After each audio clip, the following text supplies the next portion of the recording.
Diriwayatkan dari Anas bin Malik dia berkata, ketika kami duduk-duduk bersama Rasulullah Shallallahu Alaihi Wasallam, tiba-tiba beliau bersabda, sebentar lagi akan datang seorang laki-laki penghuni surga.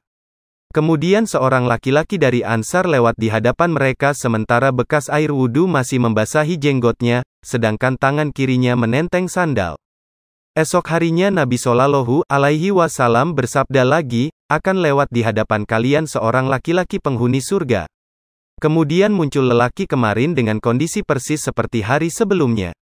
Besok harinya lagi Rasulullah Shallallahu Alaihi Wasallam bersabda, akan lewat di hadapan kalian seorang lelaki penghuni surga.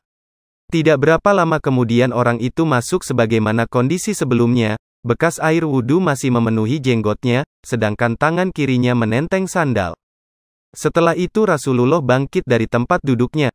Sementara Abdullah bin Amr bin Ash mengikuti lelaki tersebut, lalu ia berkata kepada lelaki tersebut, aku sedang punya masalah dengan orang tuaku, aku berjanji tidak akan pulang ke rumah selama 3 hari.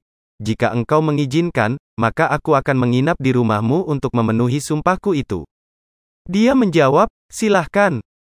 Anas berkata bahwa Amr bin Ash setelah menginap 3 hari 3 malam di rumah lelaki tersebut tidak pernah mendapatinya sedang qiyamul lail, hanya saja tiap kali terjaga dari tidurnya ia membaca zikir dan takbir hingga menjelang subuh, kemudian mengambil air wudhu.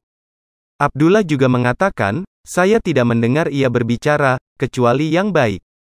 Setelah menginap 3 malam, saat hampir saja Abdullah menganggap remeh amalnya, ia berkata, wahai hamba Allah, sesungguhnya aku tidak sedang bermasalah dengan orang tuaku, hanya saja aku mendengar Rasulullah selama 3 hari berturut-turut di dalam satu majelis beliau bersabda, akan lewat di hadapan kalian seorang lelaki penghuni surga. Selesai beliau bersabda, ternyata yang muncul 3 kali berturut-turut adalah engkau.